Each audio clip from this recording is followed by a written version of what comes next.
hari ini kita akan belajar tentang pengoperasian, pengaplikasian, dan kolaborasi perangkat kecerdasan artifisial atau AI. Baik, sebelum kita masuk pada materi, Ibu akan absen dulu ya. Alvinson. Hadir, Bu. Daniel. Hadir, Bu. Deli. Hadir, Bu. Marvel. Hadir, Bu. Nat. Hadir. Michael. Hadir, Bu. Heaven. Hadir. Delvin. Raffi. Nunu. Yiska. Hadir, Bu. Chelis. Del. Oke, jadi semuanya hadir ya? Baik, sebelum kita memulai pembelajaran, Ibu persilakan semuanya berdiri. Supaya kalian semakin semangat dalam pembelajaran ini, kita akan tetap semangat terlebih dahulu, oke? Tepuk semangat! Dan dan ding ding ding, dung dung dung, dan ding ding ding, dung dung dung.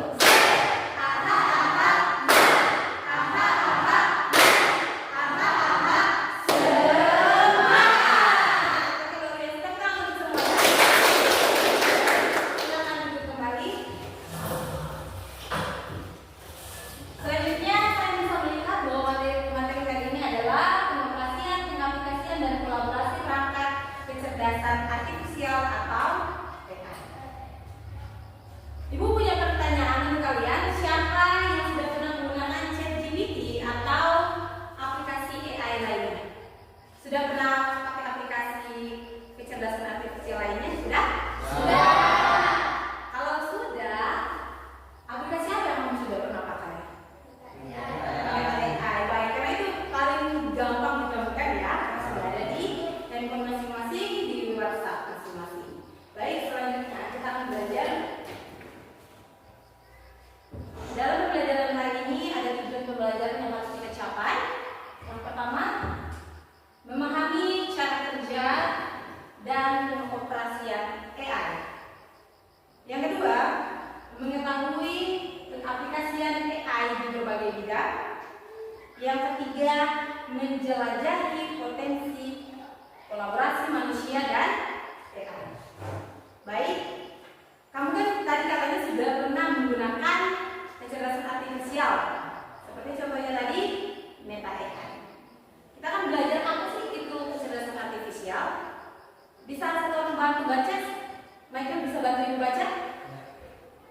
Pengertian kecerdasan artifisial. Kecerdasan artifisial KA. generatif merupakan cabang dari kecerdasan artifisial yang berfokus pada pembuatan konten baru baik berupa teks, gambar, musik maupun video dengan menggunakan model pembelajaran mendalam. Deep learning. Deep Oke, jadi ini adalah pengertian dari kecerdasan artifisial. Sebenarnya ketika kalian mempelajari ini akan memudahkan kalian ketika dalam pembelajaran. Baik, selanjutnya ini ada beberapa contoh aplikasi kecerdasan artifisial. Mungkin kalian sudah pernah temukan, tapi belum tahu manfaatnya atau belum tahu sebenarnya ini untuk apa. Baik, yang pertama ini ada Gemini. Sudah pernah gunakan? Sudah? Sudah, baik. Kemudian ada Leonardo AI, ada ChatGPT, Terabox, dan yang terakhir ini tadi yang sudah dikatakan sudah pernah digunakan, Meta AI.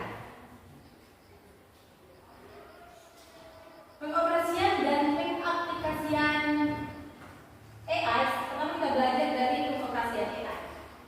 Atau AI itu in English Artificial Intelligence. Yang pertama input data. Di aplikasi, contoh aplikasi sebelumnya yang sudah tunjukkan ke kalian, kalaupun kalian sudah pernah pakai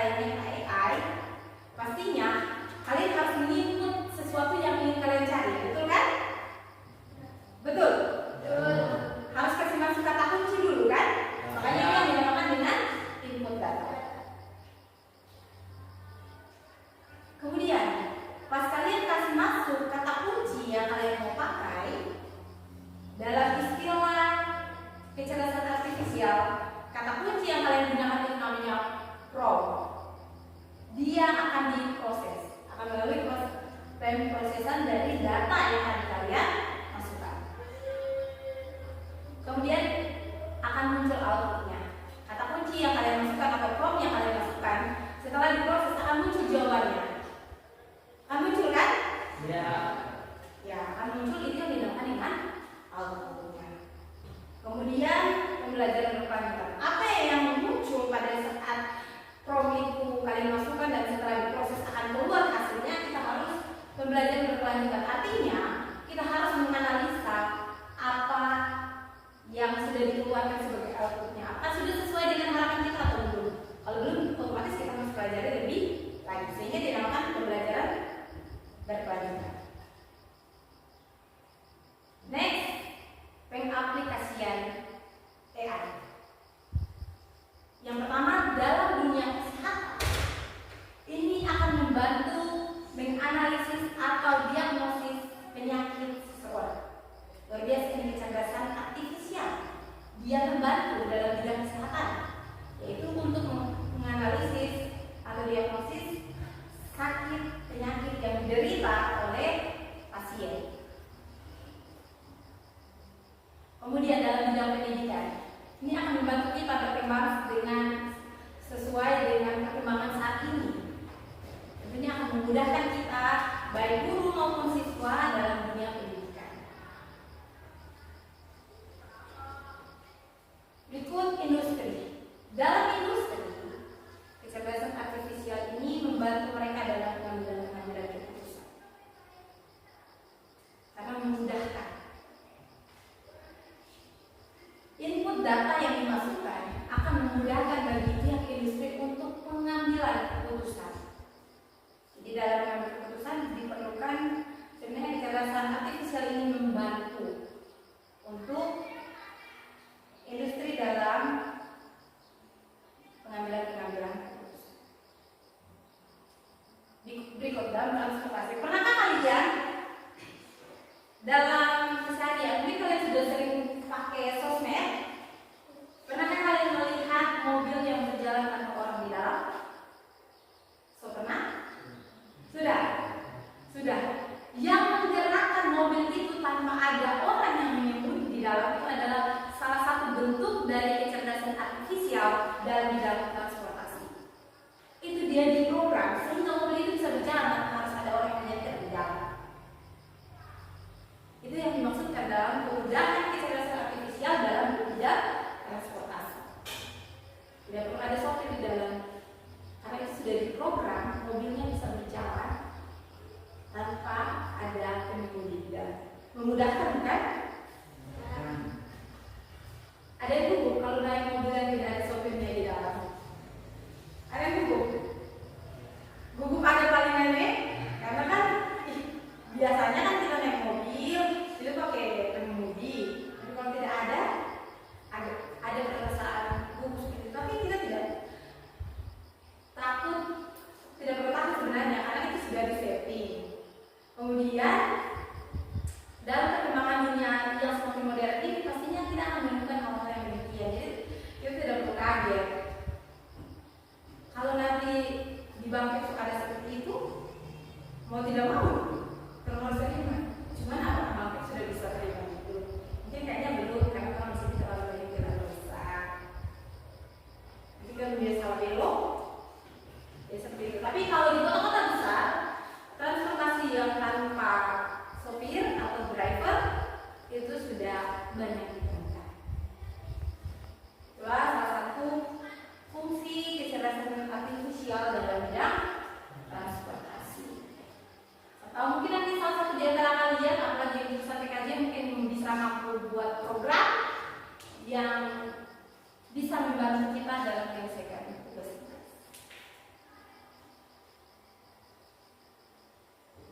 Berikut dalam bisnis. Bisnis ini pastinya kalau mau untung kan, jadi butuh analisis pasar dan lain sebagainya, sehingga keputusan yang diambil itu mendatangkan keuntungan bagi kita. Atau di sini ada yang suka berbisnis tapi mau rugi? Tidak ada loh. Semuanya mau dapat uang atau keuntungan dari bisnis tersebut. Berikut, ini ada kolaborasi manusia dan AI. Yang pertama ini kalian bisa melihat bahwa AI itu membantu manusia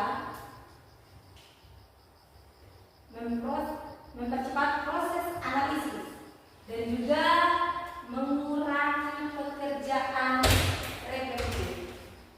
Tahu mengurangi pekerjaan repetitif seperti apa? Ada tahu? Tidak? Belum tahu ya? Jadi kecerdasan pekerjaan repetitif itu adalah pekerjaan yang dilakukan berulang kali. Sehingga kenapa ibu katakan pembelajaran ini penting? Kamu harus punya kemampuan yang baik, punya knowledge yang bagus. Karena kalau kamu tidak punya kemampuan, nanti ke depannya punya kehadiran akan digantikan oleh kecerdasan artifisial. Mungkin kamu pernah lihat di sosial media sudah banyak yang menggunakan robot tanpa menggunakan manusia. Sudah pernah lihat? Iya. Kalau kamu pun tidak punya kemampuan yang lebih, nanti bisa saja kamu punya diri kita akan digantikan dengan kecerdasan artifisial. Sehingga perlu belajar. Jadi pekerjaan-pekerjaan yang berulang kali atau repetitif itu akan digantikan oleh kecerdasan artifisial. Sehingga harus rajin belajar. Kalau disuruh belajar, jangan bermain-main. Kamu yang membantunya ini kan masih muda-muda, masih banyak. Jadi perlu sangat-sangat belajar. Nah, kalau tidak, kamu akan digantikan oleh kecerdasan artifisial.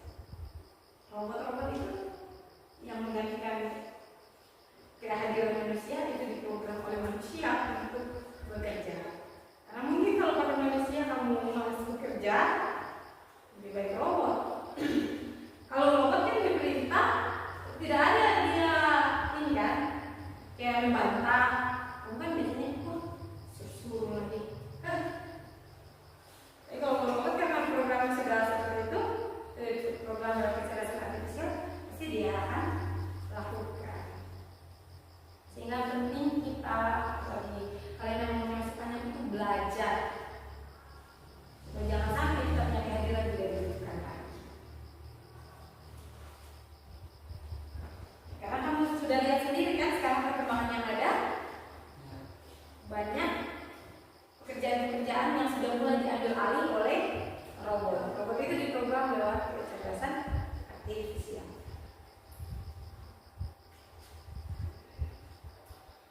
Berikut, membantu manusia dibantu oleh AI, memberi data yang berkualitas dan mengawasi keputusan. Tadi kurang lebih sama dengan penjelasan sebelumnya dalam bentuk pengambilan keputusan. Apakah data ini kita langsung ambil mata-mata atau kita perlu analisis? Sehingga keputusan yang diambil adalah keputusan yang menguntungkan bagi kita. Model kolaborasi. Human in the law. Keputusan akhir ada di tangan manusia.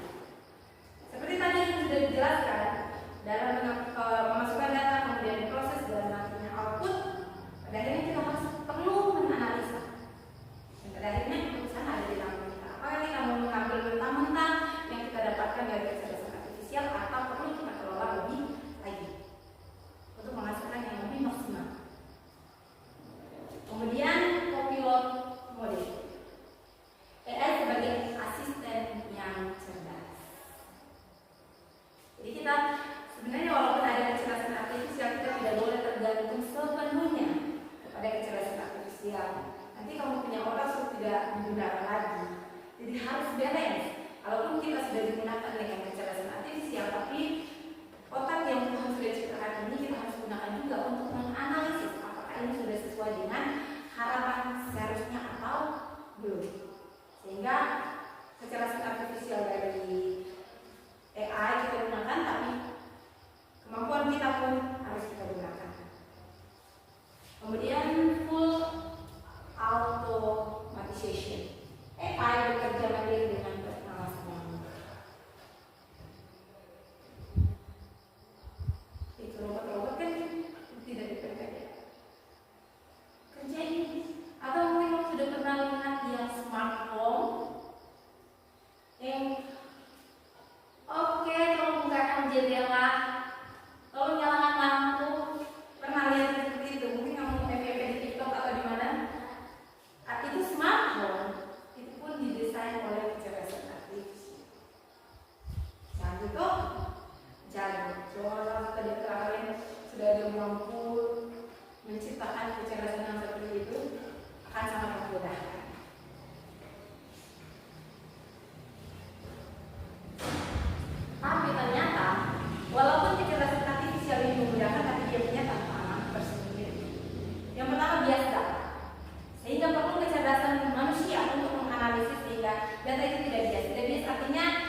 tidak salah pengambilan keputusan. Ini harus dianalisis. Kedua, keamanan dan privasi. Jadi privasi seseorang itu harus tetap dijaga. Yang ketiga, keterbatasan pemahaman AI, sehingga prompt yang kita gunakan itu harus sesuai dengan yang kita masukkan. Terkadang kalau kita masukkan cuma kata simpel, yang keluarnya juga tidak sesuai yang kita harapkan. Jadi harus diperjelas karena keterbatasan pemahaman dari AI harus jelas. Risiko penggunaan akibat otomatisasi. Risiko pengangguran akibat otomatisasi. Karena tadi kita punya kemampuan tidak lagi digunakan, tapi sudah digantikan oleh kecerdasan artifisial. Jadi pengangguran akan banyak. Makanya kamu yang sekarang ini ada di zaman ini harus belajar. Regulasi hukum yang belum matang. Jadi ini harus dipertimbangkan secara hukum. Kalau hukum bukan bagian kita ya, berbeda. Sebelum kita masuk dalam kesimpulan materi hari ini, tadi kan di awal kita sudah tanya bahwa sudah pernah ya menggunakan kecerdasan artifisial dalam hal ini Meta AI. Kira-kira dari penggunaan itu apa manfaatnya? Manfaat apa? Silakan. Memudahkan mendapatkan tugas. Oke, memudahkan mendapatkan tugas. Yang lain ada lagi? Baik, silakan. Gampang menggunakan aplikasinya. Oke, gampang menggunakan aplikasinya. Bisa digunakan kapan saja ya. Karena mudah sekali untuk diakses. Kesimpulan dari pembelajaran hari ini yaitu yang pertama, AI adalah teknologi yang kuat jika digunakan dengan bijak. Harus bijaksana dalam penggunaan kecerdasan artifisial ini. Yang kedua, pemahaman cara operasian membantu pemanfaatan optimal. Seperti tadi yang dikatakan bahwa manfaat dari AI itu adalah memudahkan mencari tugas, kemudian pengaplikasiannya gampang.